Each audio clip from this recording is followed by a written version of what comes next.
저는 올해로 70세가 되었습니다. 동갑인 남편과 저는 부족함 없는 삶을 살고 있다고 자부합니다. 젊었을 때 부지런히 일한 덕분에 아파트 한 채와 상가를 소유하고 있어 매달 월세 수입이 있습니다.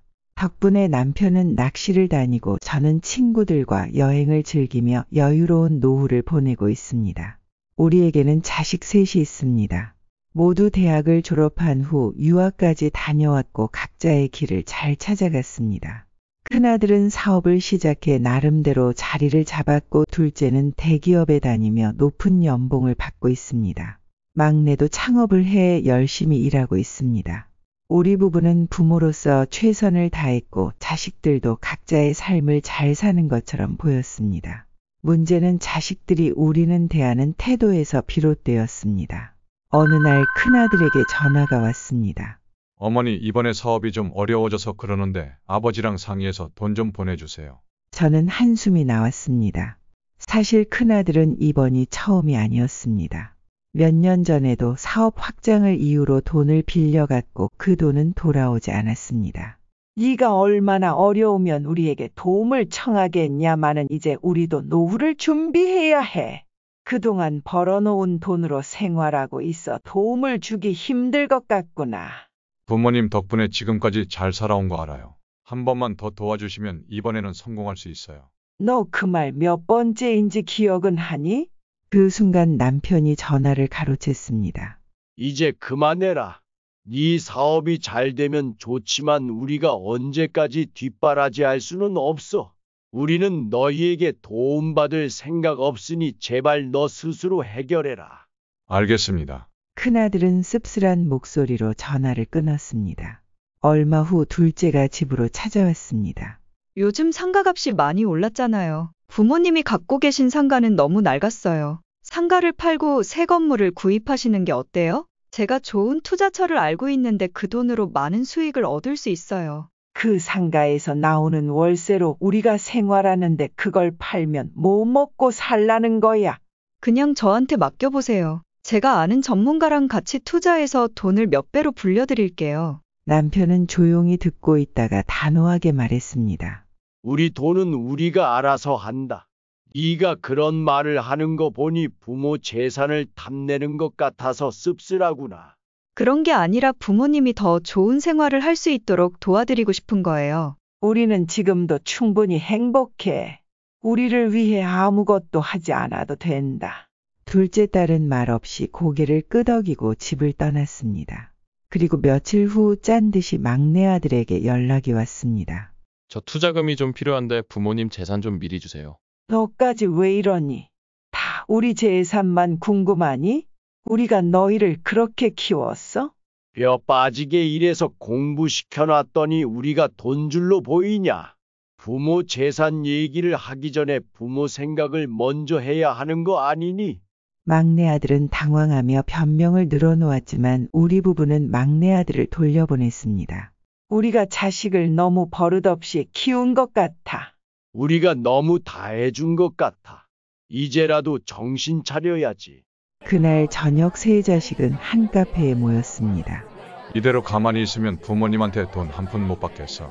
부모님 재산이 있는데 우리한테 남길 돈이 없다는 게 말이 돼. 그냥 기다렸다가는 부모님이 전 재산을 요양원에 쓰거나 사회에 기부할 수도 있어. 뭔가 방법을 찾아야 해. 부모님이 가진 상가와 아파트를 어떻게 하면 우리 앞으로 돌릴 수 있을까?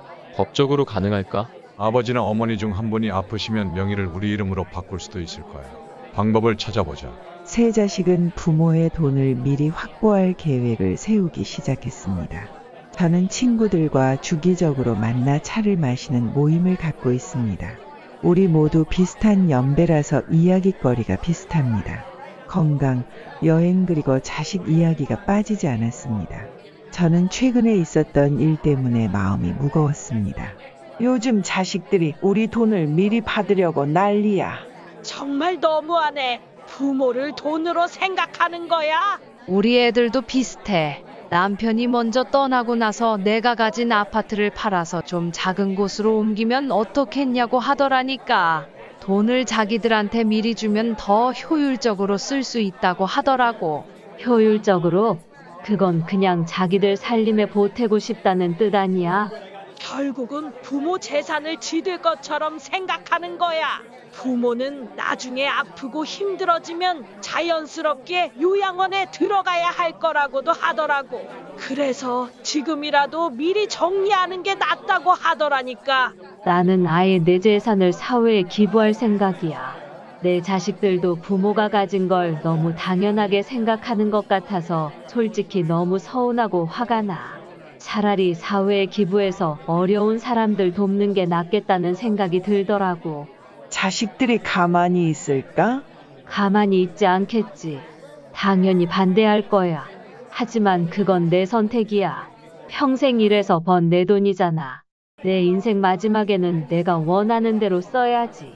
왜 자식들이 다 가져가야 해? 야, 우리 이렇게 하면 어떨까?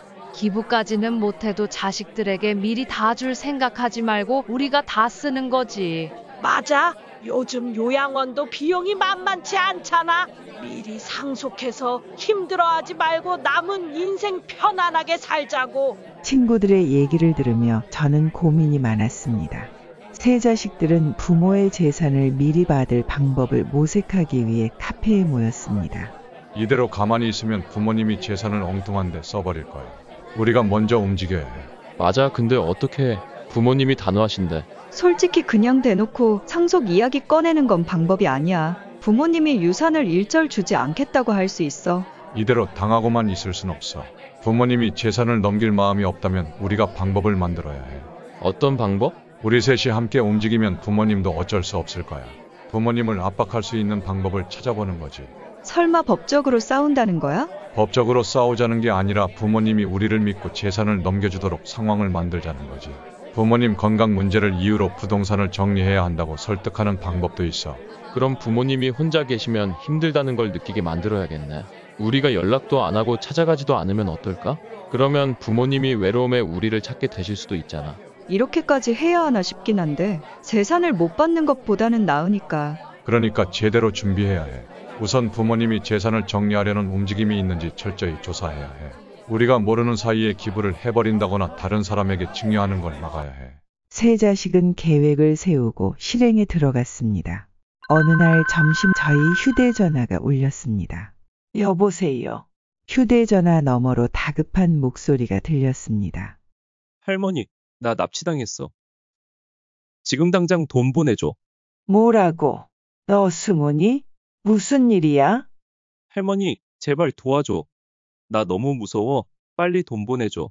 저는 얼굴이 하얗게 질렸습니다. 옆에서 저를 보는 남편이 스피커폰으로 바꾸라고 손짓했습니다. 승우야, 어떻게 하면 되니? 어디로 보내야 돼? 그때 납치범으로 보이는 다른 남자의 목소리가 들렸습니다. 할머니 손주 살리고 싶으면 내 말을 들어. 지금 당장 은행으로 가서 우리가 알려주는 계좌로 돈을 보내. 전화를 끊지 말고 지금 당장 은행으로 가. 저는 당황해서 손을 떨고 있었고 남편은 급히 손주의 핸드폰으로 전화를 걸었습니다. 신호는 갔지만 손주는 전화를 받지 않았습니다. 저는 손주가 납치되었다고 생각하니 너무 불안했습니다. 무조건 우리 손주를 살려야 한다고 생각했어요. 이 대화를 듣고 있던 남편은 글로 천천히 행동하라고 했습니다. 저는 납치범과 통화를 하면서 몸이 불편해서 빨리 움직이기 힘들다며 조금 기다려 달라고 했습니다. 남편은 그 사이 들리지 않는 곳으로 이동해 손주 학교에 전화를 했습니다. 여보세요. 저는 승우 할아버지인데요. 지금 우리 손주와 통화할 수 있을까요? 잠시만요. 지금 수업 중인데 무슨 일이세요? 지금 손주가 납치되었다는 협박을 받고 있어요. 손주와 통화가 가능할까요? 할아버지, 왜 학교로 전화했어요? 나 수업 중이어서 전화 못 받았어요. 일단 알았어. 고맙다. 나중에 통화하자. 남편은 손주가 무사하다는 걸 확인하자마자 즉시 저에게 손짓을 하며 말했습니다. 사기야. 승우는 학교에 있어. 그제서야 저는 상황을 깨닫고 분노가 치밀었습니다. 남편은 제 전화를 가로채더니 소리쳤습니다. 이 사기꾼 놈들아, 감히 우리 손주를 납치했다고 뻥을 쳐? 이 인간 같지도 않은 것들. 인생 똑바로 살아 쓰레기 같은 것들아. 사기범은 당황했는지 전화를 급히 끊어버렸습니다. 아이고, 손주가 진짜 잡혀간 줄 알고 얼마나 놀랐는지 몰라. 저와 남편은 근처 지구대를 찾아가 사기범을 찾을 수 있는지 물었지만 이런 보이스피싱범은 찾기 힘들다며 사기당하지 않아서 다행이라고 했습니다. 돌아오는 길에 남편은 이번에는 속지 않아서 다행이지만 앞으로는 모르는 번호는 받지 말라고 했습니다. 저는 사기꾼 이야기를 자식들에게 했는데 아이들은 다행이라며 저보고 조심하라고 했습니다. 어느 날 오후 집 초인종이 울렸습니다. 제가 문을 열자 중년의 남성이 정중한 미소를 지으며 인사를 건넸습니다. 안녕하세요.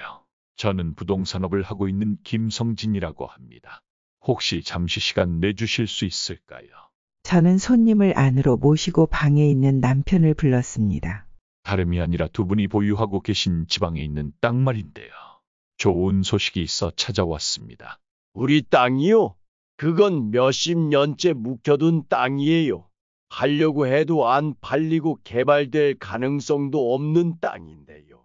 최근 시에서 해당 지역을 개발 대상으로 검토 중이라는 소식이 있습니다. 곧 개발이 확정될 가능성이 크다는 겁니다. 정말요? 그 땅이 개발된다고요? 네, 맞습니다. 저희도 정보를 입수하자마자 이렇게 발빠르게 찾아왔습니다. 이건 흔한 기회가 아닙니다. 지금 팔면 이익을 볼 수 있다는 말인가요? 그렇습니다. 하지만 두 분께서 보유하고 계신 평수만으로는 큰 수익을 내기 어렵습니다. 만약 주변의 땅을 추가로 매입하신다면 훨씬 높은 수익을 기대할 수 있습니다. 얼마나 벌 수 있나요? 정확한 계산은 어렵지만 최소 10배 이상의 수익을 올릴 수 있을 겁니다. 남편은 잠시 생각에 잠기는 듯했습니다. 몇십 년 동안 애물단지였던 땅이 갑자기 돈이 된다고 하니 솔깃하지 않을 수 없었습니다. 그러나 아무리 생각해도 너무 갑작스러웠습니다. 조금 생각해 봐야겠네요. 갑자기 결정할 수는 없지 않겠습니까? 물론입니다. 중요한 결정이니 신중하셔야죠. 다른 투자자들이 몰려올 수도 있으니 빠르게 결정하시는 게 좋을 겁니다. 부동산업자가 떠난 후 저와 남편은 거실에서 서로를 바라보며 고민에 빠졌습니다. 여보, 정말 좋은 기회일까? 글쎄, 너무 갑작스러워서 말이야. 섣불리 움직였다가 손해만 볼 수도 있어. 집안 어르신들에게 물어보자. 정말 개발이 되는지 확실한 정보를 알아봐야 해. 맞아. 서두를 필요는 없어. 제대로 확인한 후에 결정하자고. 남편은 고개를 끄덕이며 휴대전화를 집어들었습니다. 며칠 후 부동산업자가 우리 집으로 찾아왔습니다. 생각은 해보셨어요? 지금 투자를 하겠다는 사람이 많아서 결정을 빨리 하셔야 해요. 제가 가지고 있는 돈이 노후자금이라 투자를 쉽게 결정하기 어려워요. 제가 누차 말씀드렸지만 이렇게 좋은 기회를 인생을 두고 한 번 올까 말까 한 기회입니다. 그럼 좀 기다려 주시겠습니까? 자식들과 통화로 상의 좀 해볼게요. 30분이면 됩니다. 30분 후 이 사기꾼 놈아, 내가 모를 줄 알았냐? 감옥에서 콩밥 좀 먹어봐라. 남편은 경찰에 신고를 했고 부동산업자는 체포되었습니다. 우리 부부가 부동산업자를 신고하게 된 계기는 이렇습니다. 큰아버지, 혹시 동네에 개발 소식이 있나요? 개발 소식 같은 건 못 들었는데. 부탁이 있는데 부동산업자나 지인들에게 개발 소식이 있는지 알아봐 주세요. 알았다. 기다려봐라. 며칠 후 큰아버지는 동네에 개발 소식은 없다고 알려주셨습니다. 남편은 부동산업자 명함에 있는 주소로 찾아갔는데 빈 사무실이었습니다. 수상했던 남편은 주변 부동산에 들러 부동산업자에 대해 물었는데 다들 처음 듣는 이름이라고 했습니다. 경찰이 이력을 확인하니 이전에도 사기를 친 이력이 있었습니다. 나한테 사기를 치려고 해? 콩밥 먹을 준비나 해. 저는 억울해요. 제가 사기를 치려고 한 게 아니라 청부를 받은 거예요. 말 같지도 않은 변명하지 마. 진짜예요. 당신 아들이 아버지한테 사기를 쳐달라고 부탁했다고요. 남편은 잠시 생각하더니 경찰에 제가 오해를 한 것 같다며 신고를 취하하겠다고 했어요. 저는 남편의 행동을 이해할 수 없었어요. 남편은 경찰서에서 나와 사기꾼과 카페에 갔습니다. 사기꾼 말로는 우리 아들이 재산을 노리고 사기를 쳐달라고 했다는 겁니다. 그리고 전에 손주를 납치했다며 돈을 요구한 것도 자식들이 시킨 거라고 했습니다. 우리 부부는 기가 막혔습니다. 세상에 믿을 놈 없다더니 그게 자식일 줄은 몰랐습니다. 남편은 사기꾼에게 부탁이 있다며 그걸 들어주면 돈을 주겠다고 했습니다. 사기꾼은 어차피 일도 망쳤는데 하겠다고 했습니다. 아들에게 사기가 성공했다며 투자금을 받았다고 해. 그 다음은요. 돈을 주겠다며 아들을 공개된 장소로 불러내. 아들이 돈을 계좌로 보내라고 하면 계좌는 탈이 날 수 있으니 현금으로 주겠다고 해. 그 다음은 내가 알아서 할 테니 너는 거기까지 하고 빠져. 알겠어요. 부동산업자는 우리에게 약속을 지켰고 우리 부부는 아들을 만나러 나갔습니다. 우리 부부는 첫째 아들만 나와 있을 것이라 생각했지만 세 자식이 모두 그 자리에 나와 있었습니다. 저는 기가 막혀서 말이 나오지 않았어요. 아버지가 왜 여기에 계세요? 그 말은 내가 해야 할 것 같구나. 저는 이만 가보겠습니다. 이 배은망덕한 것들. 우리를 속여서 재산을 가져가려고 해. 그럼 어떻게 해요? 돈을 달라고 해도 안 주셨잖아요. 그럼 포기를 하고 다른 방법을 찾아야지. 못난 놈들. 부모님도 자식에 대한 도리가 있잖아요. 재산이 있는데 왜 자식한테 주지 않는 거예요? 그동안 너희를 위해 해줄 만큼 해줬어. 사업이 힘들다고 해서 여러 번 돈을 줬잖아. 도대체 얼마나 더 도와줘야 하니? 지금 남아있는 돈은 우리 노후를 위한 거야. 너희에게 손 안 벌리고 살기 위한 거라고. 그것마저 가져가야 하니. 투자를 해주면 많이 벌어서 돌려드리면 되잖아요. 사기를 쳐서 부모 돈을 가져가려고 하는 니들이 돈을 돌려준다고. 우리는 여기까지인가 보다. 나는 너희에게 아무 미련도 없어. 부모라고 다 부모가 아니듯이 자식이라고 다 자식이 아니다. 우리 재산은 너희에게 한 푼도 가지 않는다. 내가 부모로서 너희에게 해줄 수 있는 마지막 배려는 신고를 하지 않는 것이다. 우리 다시는 보지 말자. 얼마 전 있었던 자식들의 배신이 우리 둘의 마음을 깊이 핥히고 지나간 뒤였습니다. 우리 부부는 거실에서 조용히 차를 마시고 있었습니다. 여보, 이렇게 자식과 단절하고 살아도 되는 걸까? 남편은 조용치 찻잔을 내려놓으며 단호하게 얘기했습니다. 난 이제 더 이상 그놈들을 우리 자식이라 생각하지 않으려고. 지금도 생각하면 너무 괘씸해. 우리가 모든 걸 해주다 보니 자식들이 당연하다고 생각한 건 아닐까? 우리가 버릇을 잘못 들였을지도 모르지. 하지만 부모라고 해서 당연하듯이 아이들의 요구를 들어줄 필요는 없어. 우리는 우리 인생을 살면 돼. 아이들은 시간이 지나면 우리가 마음을 돌릴 거라고 생각하고 있을 거야. 그렇겠지. 하지만 이번에는 다를 거야. 그 후로 자식들에게서 몇 번의 연락이 왔습니다. 처음에는 반성하는 듯한 말투였고 후에는 조급해하는 모습을 보였습니다. 그 이후 우리 부부는 전화를 받지 않았습니다. 어느 날 큰아들이 집에 찾아왔습니다. 저예요. 문 좀 열어주세요. 저는 커튼을 들추고 문을 두드리는 아들을 바라보았는데 그 모습이 낯설었습니다. 저는 눈물을 훔치며 단호하게 말했습니다. 이제 와서 무슨 소용이야. 너무 늦었어. 우리 인생을 살자고 더 이상 뒤돌아보지 마. 우리 부부는 문을 열어주지 않았습니다. 아들은 몇 번이고 문을 두드리다 결국 포기하고 돌아갔습니다. 그날 이후 우리는 더 이상 자식들의 소식을 궁금해하지 않았습니다. 지금까지 한 부부의 가슴 아픈 이야기였습니다. 자식을 위해 모든 걸 바쳤지만 결국 돌아온 건 배신뿐이었죠. 그러나 이 부부는 과거에 머물지 않고 자신들의 삶을 찾아 나섰습니다. 부모라는 이유만으로 끝없이 희생해야 하는 건 아닙니다. 때로는 단호한 결단이 필요한 순간이 오기도 하죠. 여러분은 어떻게 생각하시나요? 부모와 자식 간의 관계 그리고 희생과 배신에 대한 여러분의 의견도 궁금합니다. 끝까지 들어주셔서 감사합니다.